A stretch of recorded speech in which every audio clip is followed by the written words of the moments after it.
God bless football, Billy Gill. God bless football, Mikey, eh? God bless football, Stugotz. Thank you, Mikey A. And thank you to the audience for making us the football podcast of the year for a third time. How about that, Billy? You excited? Mikey, you excited? Yeah, I mean, it's nice. It's fan voting, so thank you to the fans because they're the reason that we won Sports Podcast Awards American Football Podcast of the Year, which is like very wordy, if I'm going to be honest with you. But, yeah, it is. Hey, what are you going to do? We won a British award. Thank you, Brits. Dare we say expected? Dare we say at this that point we expected to win it? Yeah. No, yes. I did not expect to win it this year at all. Yeah, we lost. I was trying to sound year. more confident than I was. Yeah, we were up against Shannon. We were up against Mina. We were up against the Kelseys. We had a lot of stiff competition this year. I honestly was very surprised that we won because last year we didn't even play. So, but thank you again to all the fans who voted for us because it's a fan voting award. So you guys are really the ones that helped us win this. So thank you guys. Yep, Billy, we're headed out to New Orleans. Hopefully. Hopefully for you, I am headed out to New Orleans. Billy's not feeling well. Are you okay, Billy? I'm worried about you, man. I'll be fine. I guess we have to 24 hours to get through this, and then hop on a bird, and then once I'm on the bird, once I land, we'll power through. Right. Once I land, if I have to be on Radio Row, with some performance enhancers, so be it. I'll do that. Mm-hmm. Uh-huh. I have a few New Orleans related questions for you, Stugotz. Okay. So you arrive Monday or Tuesday? I arrive shortly after we're done with this show. Gotcha. You'll be doing this show in transit, and you come home Friday? No, I don't come. I do not come home on Friday. I come home on Monday morning. Monday morning. So yes. Okay, so you have what? 6 dinners? I have 6. Well, no, I have 5. Are you talking about in New Orleans? Yeah. I have 4 dinners. I have Monday night, Tuesday night, Wednesday night, Thursday night. Yes.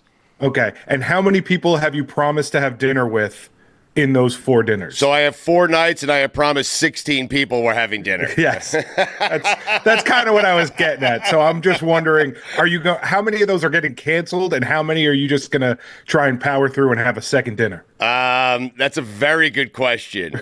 16 dinners, 4 nights means I need to get rid of 12 reservations.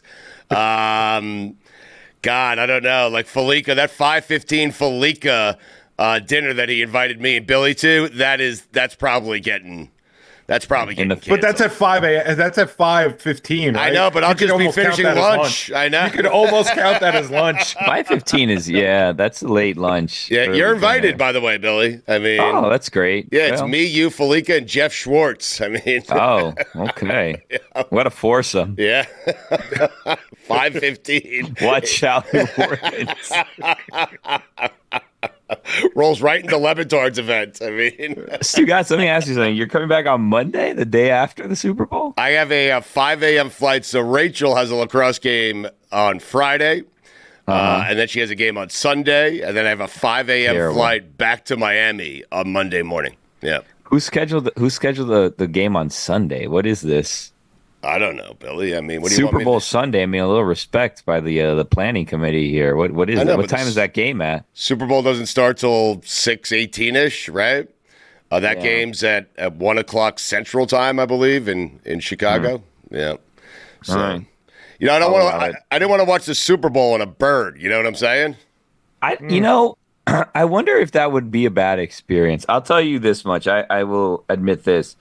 I was on a plane yesterday and checked in on the Pro Bowl games. Yeah, I was going to watch the Pro Bowl games to be ready for today's massive recap of the Pro Bowl games, where we can give our winners and losers presented by Smirnoff, world's #1 vodka. Please drink responsibly. And I watched the tug of war. I watched 2 battles in the tug of war. I saw Peyton telling his team, "Hey, if we win the tug of war, we're right back in this." And I said, "You know what? This isn't for me." Pro Bowl games, I don't think are my thing. And no one loves football more than you. I mean, nobody. No one. Right. Yeah, that's the purity of the game. Yes, I think that's what it was. Is no one loves football more than me, and I think that's what happened. Is I was like, this This is not football. When Jackson Smith and Jigba's out there and he's throwing multiple interceptions, we're good. Yeah. This, you know what? No need. I like the scoring. We scored like 140 points almost combined between the two teams. Mm-hmm. What are we doing? What are we actually doing this for at this point? So the Jets called to inquire if Jackson Smith and Jigba can play quarterback for them. Well, you never know. Emergency after all those interceptions. Yeah. He'd be a top 5 he'd be starter. He'd be a top 5 job quarterback of all time. I mean, interesting. Yeah. You looking forward to New Orleans, Billy? If you get there, I mean, yeah. I think it should be. I think it should be nice. Yeah. This back-to-back trips thing though was not a good idea. Yeah. Yeah, and something seems to be going around. So. Right, but you had a day in a city, right? In Georgia, what happened? I was in Georgia for the weekend. I was there Friday, Saturday, Sunday. Yesterday we did a little Georgia aquarium action. Flew back, got in at night, and nice. My family was sick the entire weekend. I was doing well. I thought I had dodged it all. I mean, I thought I would get this in New Orleans, and then lo and behold, it found me. So I'll bring it up to you in New Orleans. Don't worry. I'll give you gift that keeps on giving. Mike, you want some of this? I'm good. Okay. I'm starting to think, Billy, I don't want you to be a hero here. Like, I don't want you to jump on a bird unless you're because we're going to a warehouse, essentially, of sports radio. That's where we're going, okay? What a warehouse it is. I know, but I don't want you to, like, bring anything with you that's going to get everyone there sick, unless it's Chris Sims. I love the idea of Billy getting everybody in New Orleans sick. Patient like zero. The entire that Super Bowl idea, right? media. It fits. Yeah. I was thinking if there's like an outbreak and I'm patient zero, is that a good thing or a bad thing? Now, I theoretically wouldn't get any of the players sick because we're not going to run into any of the ones that's playing in the game, more than likely. You get Tom Brady sick. Tom Brady has an interview. It spreads. Yeah. It wow. spreads. Yeah. You know what I was thinking the other day? What? And I'm glad that we have this forum to discuss this, is Michael Jordan is praised for the flu game, right? Yes. Everyone's Michael Jordan. Yeah. Mm-hmm. Gutsy performance. Wow, what a guy. The flu game. Look at him. He was there and he came out and he was on his deathbed essentially and he played a game, great game, whatever, right? Some people question whether or not he actually had the flu, but anyway, go ahead. Well, the point is, like, I feel like if Michael Jordan tried to pull that in this year, the year of our Lord 2025, he would be like severely reprimanded. Like, there's none of this come to work this horribly sick that you're going to get everyone else sick business going on. You know what I mean? Like, right. I don't think the flu game would be as well received now. I think he'd be looked at as a very selfish person. So if that game took place today, you're saying Michael calls Phil, says he has the flu, and Phil says stay away? Well, not Phil, someone else. Okay. Someone in HR. I don't know if there's like HR on like NBA teams, but like someone in HR would be like, hold your horses, fella. You're not coming in like that. Yeah. Michael Jordan played all those minutes with the flu and not a single other person caught the flu. It's weird. It's weird, right? I mean, Scotty's carrying him off the court. I mean, he's sweating all over Scotty. I mean, it's great. It's odd. Sharing the Gatorade, yeah. This is God bless football, but yes, but I understand what you're saying. So if Patrick Mahomes somehow caught the flu from you this week, calls Andy Reid, says, Andy, got the flu. What does Andy say? You can't go? No, Andy, no. Andy, then we get the dream matchup of Carson Wentz versus the Eagles. I mean, that would be great. I mean, people are clamoring for that. Yes. You know? Yeah. No one. I don't think Andy's involved in that, but I do think that like maybe the media is around it are like, well, this was a very selfish movie. Could have gotten so many people sick. And think of all the hundreds of millions of people watching at home and what an example that's setting. And what if we're able to pass germs through the television and he's gotten everybody else sick? And it was just, just one of those things. Before we go back to football real quick for a second. Yeah. So the Mavs just gave Luka to the Lakers, huh? Like, that's just how the NBA works now. You just give someone your best player because LeBron's on your team and you're trying to, like, I guess maybe win him one on the way out, maybe boost some NBA ratings. Like, how did that just happen? They've been talking for weeks behind the scenes, and then all of a sudden no one knew about this, and he's just a Laker? Like, that's crazy. Yeah, it's been a while, but the NBA won a weekend. I mean, how about that? Yeah, I mean, it had to be Pro Bowl football. It was Pro Bowl weekend. It took a tug of war at the Pro Bowl games, but had to be that weekend. Yeah. What are you asking me? How did that happen? It's just a little shady. I want you guys to consider that the person the Mavericks chose to build around was Kyrie Irving. Well, Not 25-year-old Luka. Right? You know what? Yeah. Winners and losers presented by Smirnoff, the world's number one vodka. Please drink responsibly. Nice. Winners, the Lakers. Yeah. Losers, the GM of the Mavericks. Because I was going to say no one will ever forget this guy, but I don't even remember his name. No one will remember him. But also, he's a rare guy. I never knew him. I was going to say he's the rare guy that no one will ever remember and no one will never forget at the same time. Who is he? So I saw this thing and I'm wondering how real it is because you never know with the internet. So I saw this thing that was saying I guess he was involved in the negotiations with Steph Curry when Steph was deciding between Under Armour and Nike. And those negotiations went terribly, and he has denied some of the allegations in said presentation. But in the presentation, Steph was called by the wrong name.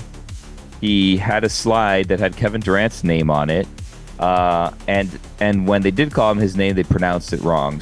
And they were offering significantly less than Under Armour and refused to match the money on Under Armour. So those negotiations obviously did not go well for Nike, and Steph never signed with Nike, and then he went on to be the face of Under Armour. So This GM was somewhere in that whole situation back in the day, and that's where we had seen his name previous to this situation. This GM should be his name. I could give you guys a million guesses. I now know the name. You guys would never be able to guess his name, ever. Is it Jeff? It's not Jeff. Bob. It's not Bob. You want to keep guessing? I love this. God bless football, everyone. I will tell you. I'll give you a hint. His first. Well, it doesn't matter because even when you get the first name, you're not going to know the last name. I was going to say wide receiver, Houston Texans. Nico Collins. Nico. Yes. I should have gone with Tank. Steelers defensive end, who when he took his helmet off on the sideline, this is the last name, used to have like steam coming up from his head. Nico Steamhead. Nah, close. Nico Harrison. James Harrison. Nico Harrison. That's the guy I was thinking of. There we go. I do like, before we get back to football, it is Super Bowl week. I don't know why we're doing this, and it's 100% my fault. Yeah. No, it's 100% my fault. I'll bring it back to football. I'll give you a winner. I'll give you a loser. Okay. For winners and losers presented by Smirnoff. Go ahead. My winner this week, Jerry Jones. Because he's no longer the worst sports executive in Dallas. Really? Yeah. Nico Harrison. That's a good one. Yeah. Hey, now you know his name. Look at you. Yeah. Knew it the whole time. So you have a winner. Do you have a loser? Nico Harrison. The city of Dallas. Right. Yeah. Yep. They had a week, man. Yep. They had a week. I have a winner and a loser. Okay. New Orleans, winner. Okay. Hosting the Super Bowl. Everyone's saying it's now I've never been for a Super Bowl, but everyone says it is the best Super Bowl city, so I'm looking forward to finding out why they think that. I also have a loser. New Orleans. No one wants to coach that team. Yeah. Well, they got a coach. They got a wink behind the scenes deal done. They just can't. They just can't do it yet. Really? With? Oh yeah, that coach might be coaching on Sunday. Little Spags. He might be a little offensive coordinator for one of the teteams. And it's not Matt Nagy. Well, luckily for them. Little Spags. No Spags. No Spags. It'd be great. More or less. It would be great if they hire one of the coordinators from one of the teams and the coordinator's like, I am so committed to the New Orleans Saints. I'm gonna take over right now. You guys are gonna have to find someone else to guide you through the Super Bowl because my heart now lies in New Orleans. So actually, you know what? If the coordinator wins the Super Bowl, they can say that they brought a Super Bowl to New Orleans before they've even taken the job. Like, I know what it's like to win a Super Bowl in New Orleans, and it would actually be the truth. So I like this. Last situation. time on the field, he's holding the trophy. I get it. I think Yeah. his job, right? The winning offensive coordinator should get the Saints job. How about that? Wow. What if you start You'll have tanking the Super Bowl? Yeah. You'll have the entire city of New Orleans rooting for Philadelphia. And Kansas City wanting to lose because he wants to stay with Mahomes. I don't want to go coach that team. We're down 3 touchdowns. Run it up the middle. Oh, God. It's crazy. Crazy. So it's Super Bowl week. We're headed to New Orleans. We're going to have a who's who of guests on. I'm very much looking forward to it, including Funny Marco. That's going to be a good one with you and Funny Marco, Stugotz. I don't know who Funny Marco is, and I also have no idea if he's funny. I mean, you don't get a name one. like Funny Marco out of the blue. It's You don't terrible. just pick that one out of the sky. It's a massive expectation when your name is Funny, right? You better be funny, correct? Start with that. Yeah. All right. So Funny Marco, Super Bowl, Radio Row.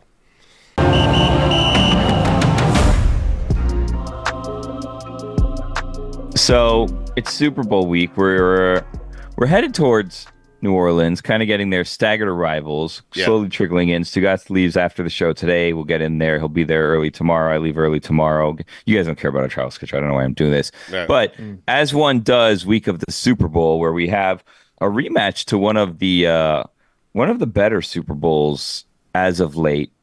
We are breaking down off air the Las Vegas Raiders and what it is that they've done this offseason Right. and what Like it you is do. that they have. And, you know, it's a strange time to be doing that, granted, but also we're going to have a week full of breaking down this game. So if we want to talk Raiders, I don't see why we can't just talk some Raiders, you know? Right. They bring in Chip Kelly. They brought in Pete Carroll. Tom Brady seems to be calling all the shots, which probably is going to be a disaster. But who knows? They still don't have a quarterback, but that's what their focus seems to be now headed into the draft. So a new day for the Las Vegas Raiders, Stugotz. It is. Tom Brady is an owner. Pete Carroll is a head coach. Chip Kelly is an offensive coordinator, no quarterback. What does that lead me to believe? They will somehow trade up, do whatever they have to do to get Shedeur Sanders, I believe. So I'm proud of you because in years past, when you said, what does that lead me to believe? You would have said Tom Brady's coming back to be the quarterback of the Raiders. That's where I thought he was going. I'm not ruling it out. I'm just, but I'm very surprised and proud of you for not going in that direction. So congratulations, Stugotz. Yep. The growth. I'm growing up. Yes, the growth. Look at you. Hey. Big day. You forgot, didn't you? Look at our little boy. No, I said Brady's name on the front end. Billy's right. He knows I never miss a Brady opportunity, especially when it's talking about Brady coming back. But Brady's not coming back. He's not coming back. Well, the broadcasting thing, some people are saying wasn't great. Look, if you ask me, I thought he's been fine as a broadcaster. Hasn't been good. Hasn't been terrible. He's gotten better. Fine. Yeah, he's gotten better. Yeah, but like I don't know why people care so much about the broadcasters and why they complain so much about the broadcasters. Like, unless you're saying the wrong play or the wrong team scored or you're like completely confusing everything, he's been fine enough. Like, who cares? I don't even really think about it at times. Like, I'll just tune into the game, especially if I'm watching Red Zone, and then all of a sudden I hear his voice like, I watched this game for 5 minutes, didn't even realize Brady was on it. Who cares? Right. You're asking why people care about us, sports media, essentially, right? Well, no, our jobs are some of the most important jobs in the world. They put us up there Winning. just below Right. the armed services, obviously. Yep. We thank But you for your like- service. Yep. Even more or less with doctors and the likes. You know what I mean? Sure. I think Right on par. armed services, teachers, and then like us, Yes. and then like maybe doctors, lawyers, and then Right. like I don't know, Yes. the people that I can tell you who's at the bottom of the list, and like, you know what? I'm not going to tell you who's at the bottom of the I list. want to hear who's at the bottom of the the list. people that I write kind of want to hear the people that write parking tickets. They're down here. I'm sure they're nice people, but you friends have picked one of the absolute worst jobs. Also, actually, never mind. Go on. Go on Say with your it. program. Say what you want to say. No, I say need it. it. No, I need it now. Well, Say it to I somebody. got in a car accident, as you guys know, Yes. a little over a month ago. Yeah. And the driver was in his 90s, Mm-hmm. and And when they filled out the report, they didn't issue blame to me or him because I said, like, yeah, I had a green turn arrow. So I went and the guy just completely ran a red light and drilled me. Mm-hmm. And then so we go through all the insurance, and his insurance is like, well, he was not at fault. I'm like, how on earth was he not at fault? And they're like, well, blah, blah, blah. So I go, I have to pay to buy the police report. The police reports are like, well, driver A, which was me, said he had a steady green arrow, and driver B said he had a steady green light. So we don't know what happened. And then back and forth with the insurance, and boom, I'm out now. The deductible, my insurance is going to go up all because this 91-year-old just either lied or had no idea what color the light was while he's driving around in this giant pickup truck just ramming into people. And I will say this, and this is a controversial stance. Okay. And God bless football to all. Mm-hmm. I will say this about the 91-year-old. If he lied to that police officer. Yeah. Well, one, I've thought, how far do I want to push this? He's 91, right. How much am I going to go above the deductible that I have to pay on a principled stance? Like, should I take him to small claims court? Should I take him to Judge Judy? Ooh. Like, where can we go so that I can get the justice that I feel like I deserve? Because this is not something that's just going to cost me my deductible. I, again, am now going to have higher insurance for years to come because this man either didn't know where he was, what color the light was, or he lied. And I would say this. If I get to 91, there's different ways to look at this. If I get to 91, I am going to make sure to do everything on the straight and narrow to try to undo any wrongs that I had done in my life so that I don't spend the rest of my life in hell. So I'm trying to do. So you're going to spend your 90s atoning for your sins, a life. I'm trying to, so that I'm definitely not adding to the list that take me to the great beyond where there's fire and I don't know if there's brimstone there, but where the fire is, you know what I mean? Like I'm not going to be lying in my 90s and trying to punch my ticket to the afterlife downstairs. You know what I mean? To see Art Briles. Yeah, well. Thanks for bringing it back to football because it is Super Bowl week. Wait, I have a rule here. First off, if you're 91, you should not be driving. Automatically, you win the case. You do. I did want to send somewhat of a lippy email back to the person that said this was denied and say, guys, you are the ones that are reckless here by insuring this man who should not be on the road. Like, this should not be going on. Right. He's a 91-year-old man driving a pickup truck. Yeah. I mean, guilty. Well, what's he going to be driving? A minivan? You're 91. You shouldn't be driving. You definitely should not be driving a pickup truck. Listen, if your parents are still driving, or like when I'm older, I think I would get them a car like that, like a big SUV or something, just to make sure, like, let's make sure like Mima and Peepa are safe when they're driving around, just in case. But also, they're driving around tanks, which is not safe for anyone else involved. Sure. So, yeah. Anyway, Super Bowl? Yep. I think the Eagles are going to win. Oh, okay. Well, there you go. Thanks, guys. Don't listen next week. We just cut to the chase and see you the day after the Super Bowl to see if Stugotz was right or not. Now, Billy, listen, you know this. Mikey, you know this. Fuentes, you know this. I say that today. I have not left for New Orleans. I haven't spoken to anyone. I could change my opinion 1,000 times throughout the week based on the guests that we have. If Funny Marco tells me he likes the Chiefs, that might sway me back to the Kansas City Chiefs. But as it stands right now, I love the Eagles' chances simply because they can run the football. This is a better team, a team more suited to beat the Chiefs than they were 2 years ago when they almost beat the Chiefs. But this team can run the football and keep Patrick Mahomes off the field, and I believe they're going to do that. How about that? I think you keep mentioning Funny Marco. I think that you should talk to your daughters to ask them what you should talk to Funny Marco about. Right. Like, this seems like someone that would be in their sphere that they could kind of help you with. Also, if you want a connection point, Funny Marco, we didn't talk to, but we ran into at kickoff for the season this year. He was running around also the tailgates, recording some stuff on videos. So if you want to have a connection point with Funny Marco, he was also there running around the tailgates doing some stuff. But he had like a bunch of handlers, so we couldn't even get within like arm's distance of him to talk to him about anything. I think Billy's right. I have to run this through the prism of my kids. I will ask them if Funny Marco is someone I should be having on the show. I don't care. I'm happy to have Funny Marco on. No, Billy, last year, who was it? Bad Bunny? Who was the guy we had on? It was definitely not Bad Bunny that we had on. It was Lil Dicky. Little Dicky. Little Dicky. Boy. I asked you, why the hell are we having Little Dicky on? And you said, ask your kids. And I sent the text to my kids, and they were like, are you kidding me, Dad? Little Dicky is as big a star as it gets. What do they call him? Bad Bunny? Yeah. Who's Bad Bunny? You did. Do me a favor. Don't ask your kids about Funny Marco for all of parties involved. Just head into that interview with the exact information that you have now. No more, no less. Don't look them up. Don't do anything. Just head into it exactly as you are. No prep? No prep. You don't need prep. I think the two of you can kind of get along and just kind of roll with it together, you know? Really? Yeah, maybe. Is he funny? I mean, they don't call him unfunny Marco, you know what I mean? I'll don't call him serious Marco. Yeah, exactly I'll right. let you know after the interview if he's funny or not.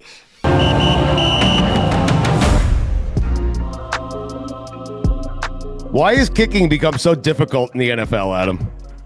But philosophies have changed. I tell you what, with all these coaches seeing the analytics and stuff, if it's fourth and whatever short, they're going for it. If you're inside the red zone, it seems like they go for it more than they don't. So I feel like I really honestly feel like the majority of the field goals are 45 to 60 yards now. I mean, you're seeing a ton of long field goals, and just to credit the kickers, most of these guys are drilling them, making them. So it's nothing for the coach to send a guy out for a 56-yarder, and sure enough, it's happening a lot. So, not all of them are successful. You've seen some guys that have a little ups and downs this year, obviously. But, the expectation is, that guys are going out there and kicking long ones and making long ones. So good for them. Playoffs roll around, and all of a sudden you get some wind and rain and some snow like we had this last weekend, and things can go awry at times. It's not, 55-yarders difficult enough if you're in a dome, but now put 10-mile-an-hour winds and some snow into that sucker, and it becomes a little bit more difficult. But that's part of the deal. It seems like a weird phenomenon, and I don't know if you have thoughts on this, Adam, or maybe we're just overthinking it. It seems like kickers are getting more accurate from further away and less accurate from close. Like, we've seen people drilling the long field goals this year at incredible accuracy and missing extra points seemingly every game. Yeah. I'm not going to, myself included at times, I feel like when you go out for that long field goal, that 50-yarder plus whatever, you're really zoned in, you're really concentrated on all of your techniques and your timing and the process, everything that goes into it. Unfortunately, you line up for a 28-yarder or a 33-yard extra point or whatever, you assume you're going to make those. You kind of sometimes take a deep breath or let off of your focus a little bit, and that's when it kind of bites you in the butt. And then you go to the sideline and go, how the heck did I miss? There's no way, I can make 1,000 of those in a row. But sure enough, I mean, that's the thing that happens at times, So, I mean, the operation sometimes can change. It could be an off snap or an off hold or whatever. But a lot of times it's just it's a mental lapse from the kicker, not concentrating the same as they would when they go out for a 50-yarder. They know they have to do everything right to make that kick. Adam, let's say in a strange world, this weekend you get a call. It's Andy Reid. He's panicked. He says something happened with Harrison. Wear red today, baby. Yeah. Wow. Something happened with Harrison. We need you in a pinch. How far can you still hit him from? What do you tell him? Hey, honestly, it would depend on the day. Obviously, depends on the weather out there and stuff. But I've got two boys that are both kickers. One's in high school. One's going to school at Louisville, punting for them. And so I go out and hit a ball with them every once in a while. I would not say that I'm at the top of my game by no means, but I think I can go out there and bang a couple through if they needed it for sure. When does Daddy stop letting the boys win? You know what I mean? Like, are you still out there competing with them in kicking contests? As far as I'm concerned, I'm competing. That's all right, good. I've always been. Boy. When they beat me, there will never be a time that I let them win. No, so they still haven't. They still haven't beat you. They'll beat me fair and square if it happens, for sure. Wait, Adam, has a coach ever sent you out when you were playing? Did a coach ever send you out for a kick and you're like, hey, coach, I can't fucking kick it that far. What are you doing? Like, so the majority, it's funny you asked that. I had a special teams coach named Tom McMahon. He's with the Raiders right now. I love him. Great guy. One of my favorite coaches of all time. And he gave me the line, hey, listen, we're going to give you the line of demarcation. You're going to tell me before the game, hey, what's your range? What are you comfortable with? Whatever. But he said, but you do know there's no such thing as a line of demarcation, right? Like if it comes down to it and you tell me, hey, we're in prime example. We were playing in San Francisco one game, and it was windier than crap that day. And we warmed up both sides, and we knew it wasn't a matter of distance. It was a matter of what the wind was going to do. And so I told him, I said, hey, honestly, going this one direction, the other way, we were good from 60, but going this direction into the teeth of the wind, I told him 50-51 is realistic, right? Anything outside of that, it's a crapshoot, right? Because the wind's just killing it, knocking it down, whatever. He sends me out for, I think it was either 52 or 53, and sure, I hit this ball, and I put it out at the right post, and the ball went up, and it just kind of started fading and dying, and it fell a half a yard short in front of that left upright, and I said, 50, 51, it's good. 53, it's not. So I'm not giving you BS numbers. I'm telling you what it is. But at that point, it was right before halftime, and they said, I assume every time I go out there, even if I give them a line and they give it and they put me out for 8 yards further, I walk out there with the thought and the anticipation that I'm going to drill this kick, even though it doesn't always work that way. You mentioned Coach McMahon, who's been around a while. We're in the middle of the coaching carousel. Where are all the special teams coach getting head coaching jobs? How come none of them are getting any love? What is this? Yep. It's funny you asked that. I do respect the crap out of special teams coaches. And the reason why I say that is each position coach usually deals with, hey, I'm a tight ends coach, so you got 5 or 6 guys, or I'm a receivers coach and I got 8 or 9 guys, or offensive line or whatever. Special teams coaches deal with everybody on the team except for quarterbacks and superstar running backs and number one receivers. Like everybody else is playing special teams. So if you've got 54 guys on your team plus practice squad, whatever, right? 52 guys, you're really coaching 40, 45 guys all the time. So their jobs are pretty difficult. And, I think owners and GMs sit there and go, well, we need to have an offensive minded coach or a defensive minded coach. I think special teams coaches could do a pretty good job. Because you can still have an offense and defensive coordinator calling your plays and doing all that. And as the special teams coach, you're managing the team, right? It's more like a baseball manager than anything.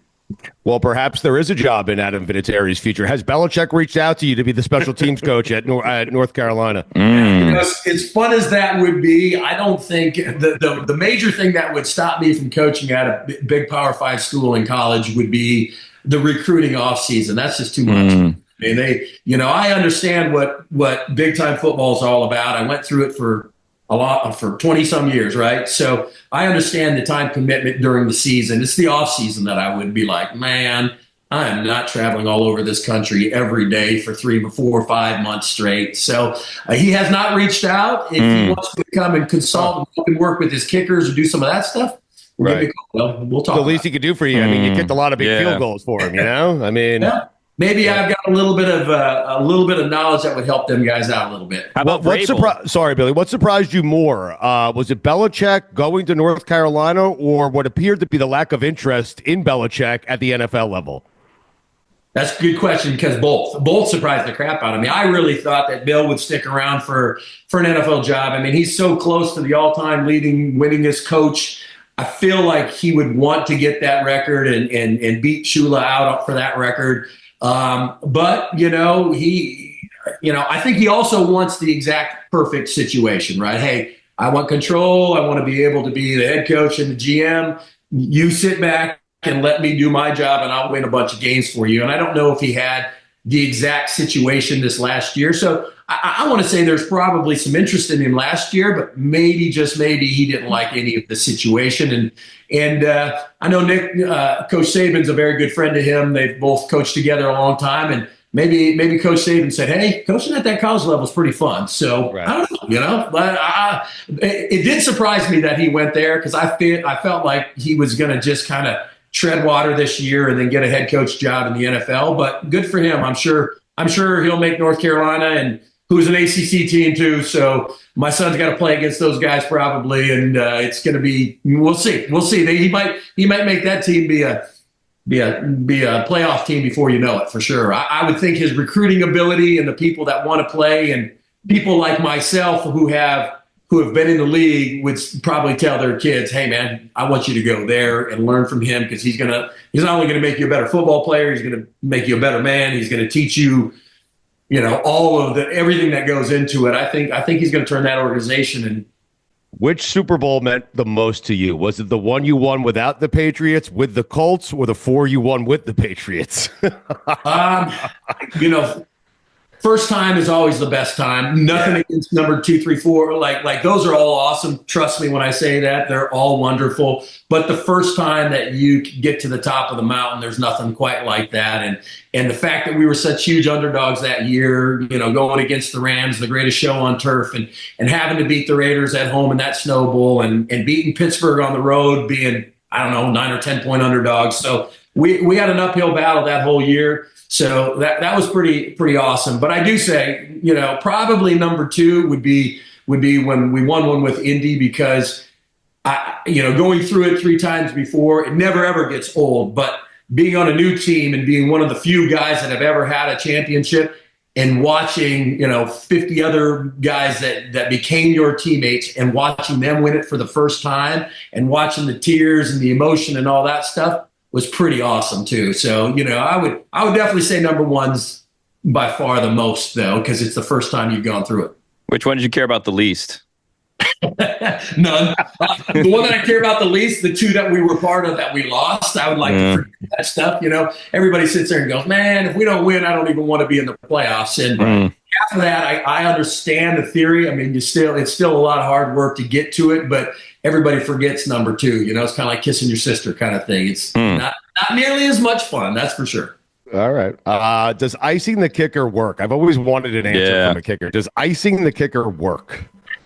I feel like personally for me, it does not. I guess I could go back and do a study on every time that they've iced a kicker for a game winner versus not, to see what the statistics say. But, the few times that they've done it for me, I guess it depends on the kicker, right? If a kicker starts to sit there and think about, oh my God, and lets the pressure build on him, maybe it's a good situation for the team to do that. For me, I was always like, all right, if you want to call the timeout, it gives me 30 more seconds to figure out the wind, get my footing right. I know Gruden didn't ice me on the Snow Bowl one, and that was probably the right thing. I mean, the field was covered with snow, and if he would have gave me another 30 seconds, I probably could have cleared a little bit more snow off and had my footing a little bit better.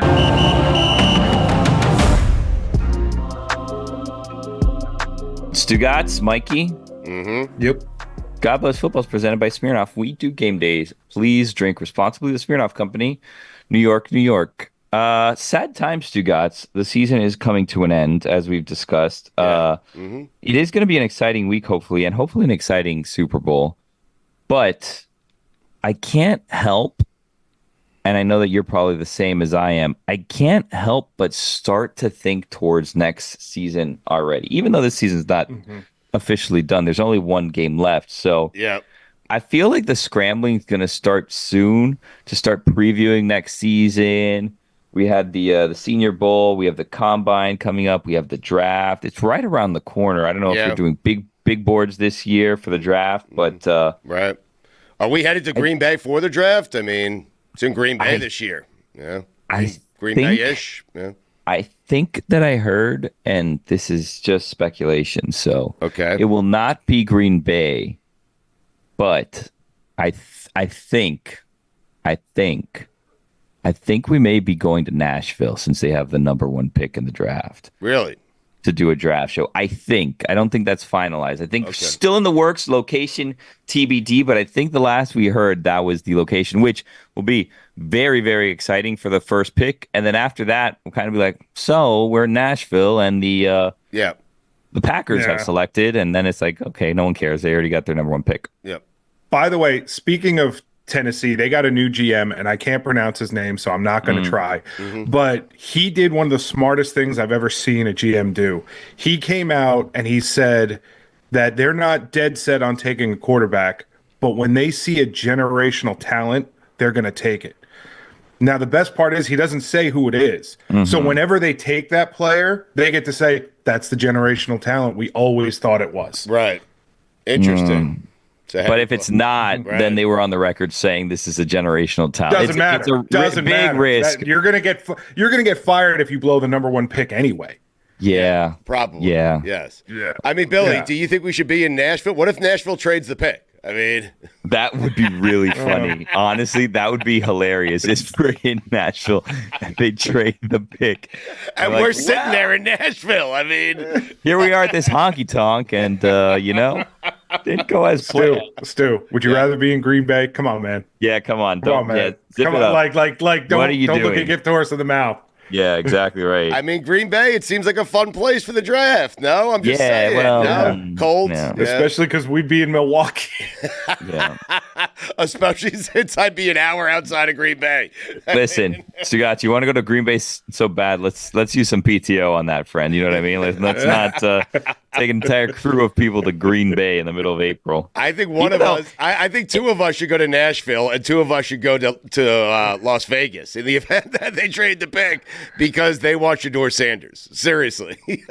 I don't think Nashville's going to use the pick. I'll get to my next year top 5 power rankings in a second. Oh, Wow.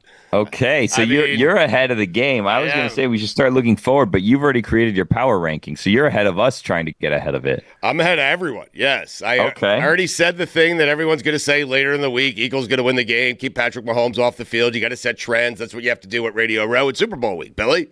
And I've done it. Okay. You want my top 5 headed into next year? Yeah, sure. Let's do the top 5 headed into next year. Because, Billy, I'm with you. There is a sadness that comes with the Super Bowl and Super Bowl week because we only have one game left. In fact, when you get to a tug of war at the Pro Bowl games, you've arrived at the end of the season. You've arrived at sadness. There is one game left, and that makes me sad. So I, too, am on to week 1 of next year. I have my power rankings. Oh, well. So you're saying the tug of war is the 91-year-old driver in a pickup truck of the Super Bowl season, of the football season. Yeah. Well, let me ask you something just for clarification purposes. Yes.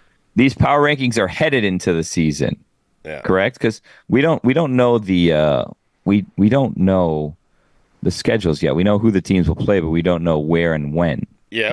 I guess we know the where, but we don't know the where. when. Yeah, we don't know the when. Yeah. So this is headed into the season, your power rankings. This is after the draft, everything. You've accounted for all of that. Mm-hmm. This is the teams post-draft. It's kickoff this Thursday. Yep. Boom. These are your power rankings. Yes, these are my top 4 months early or whatever it is. More than that, like 8 months early. These are my top 5 teams headed into next season. Yes. Okay. Yeah. All right. All right. You ready? Yes. Number 5. The Baltimore Ravens. Wow. Yeah. Number 5. Okay. Some people might say they should be higher. I say no. They should be Constantly right at number 5th 5. place. I Yep, get you. Yep. They're in the mix. Yep. They're in the mix. Number 4. The Washington Commanders. Wow. Yeah. Wow. No idea who they're going to pick up via free agency. No idea who they're going to draft. What I do know is they have Jaden Daniels. That's what I know. Okay. Well, and Cliff Kingsbury opted not to leave for a head coaching job. He's staying put. He wants to ride with Jaden. So Yep. we'll see if that works out for Cliff. It won't, but we'll see if that works out for Cliff. Yep. Not because of Jaden, by the way, just because never works out for old Cliff, you know? Yeah. Number 3, the Green Bay Packers. Oh, wow. Yeah, you like that. Most people would say in that division, you go Vikings, you go Lions. I'm done with the Lions. Lost all the coordinators. I'm done with them. Vikings, Sam Darnold, they got a year. They have to start over with J.J. McCarthy. Green Bay Packers, Jordan Love. I like that team a lot. They have a good chance at winning a Super Bowl next season. How about Wow. Yep. You could tell those people that in person when you go by yourself to cover the draft there. Thank you. Where was I? Number 2. Yes. Number 2, Billy the Buffalo Bills. If not next year, when? Huh? This year. Last year. If not next year, the following the year before. The Buffalo Bills coming in at number 2. Now, I'm anxious. you might be saying to yourself, there are 2 teams playing in a Super Bowl this week, and you only have 1 spot left. Yeah. Who are you going to put there? I mean, I know who you're going to put there, I think. Who do you think I'm going to put there? Let's see how well you guys know me. Well, I mean, the thing is, you know who I actually think you're going to end up putting there is the Chiefs, because you think that I think you're going to put the Eagles there. Right. So then you would put the Chiefs there just to kind of confuse the situation. And now you're rethinking that because you didn't lock this in anywhere. So now you could still be going back and forth.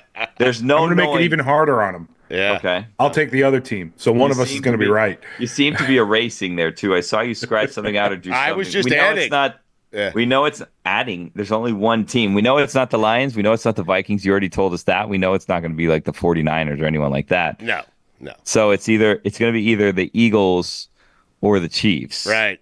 Wrong! The Cincinnati Bengals. Of course, yeah. See? Oh, What is wrong with that? They're number 1, hottest team in the NFL towards the end of the regular season. Joe Burrow, we'll see if T. Higgins is back. Jamar Chase. That team's got a legit chance if they're healthy the entire year. They do. The Bengals, number 1. They still don't have a defense, and they're probably going to lose T. Higgins. Well, this is also, he's telling us this as if it's the Monday leading into kickoff. So he already knows all of those results. Right. I will say, though, you guys are going to be shocked when you see what happens with T. Higgins. I mean, anyway, go ahead. When you say to us, Jets and Bears Super Bowl. What's wrong? They may have a chance.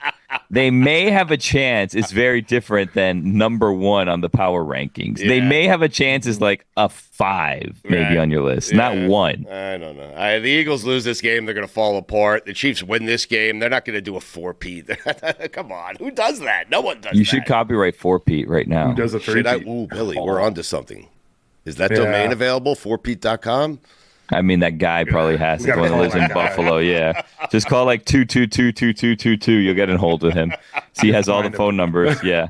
He's got all the phone numbers. How good is Pat Riley, who coined that phrase many years ago, that he has 3peat, right?